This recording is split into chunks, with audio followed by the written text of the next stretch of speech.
It's a Sunday morning at Ben Gurion, Israel's international airport. At the El Al counters, passengers are checking in for the long-haul flight to New York and a short-haul one across the Mediterranean to Marseille. El Al used to be Israel's state-owned flag carrier, commanding half the market for those flying in and out of the country. Almost every Israeli has flown on it. It's very familiar. Everybody spoke Hebrew. It was a pleasure to fly with El Al. The service has gone down quite a bit. The flight attendant thinking we're all one people, I can sort of step on your chair and go and look for something, which was quite cute. But on the other hand, if I wasn't an Israeli, I would have found it very uncomfortable. I think everybody knows that Israel is always on threat. Bombs, terrorists. And in El Al flights, we know that the security level is the highest. This is the feeling of, give me a better feeling, a safe feeling.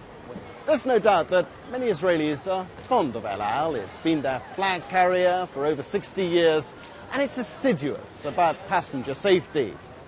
However, it's about to face the same competition that European flag carriers faced and force them drastically to restructure rather than go bankrupt.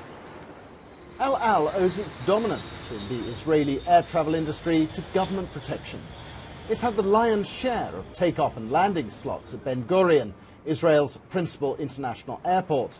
But since last summer, the Civil Aviation Authority has started to take these slots away and sell them to competitors. More and more will have to be ceded over the coming 5 years. The British-based budget airline EasyJet has already started operations at Ben Gurion Airport, and it's hoped the extra competition will decrease the average price of a flight to Israel by 20%.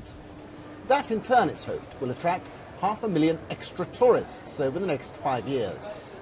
The only worry is about El Al, which has been making losses even when shielded from competition.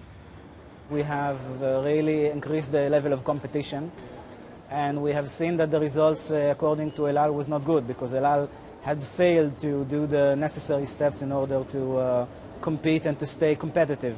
It will have to really revolutionize its operation. It will have to grow much more efficient, and they have to do it now because it's already starting to be too late.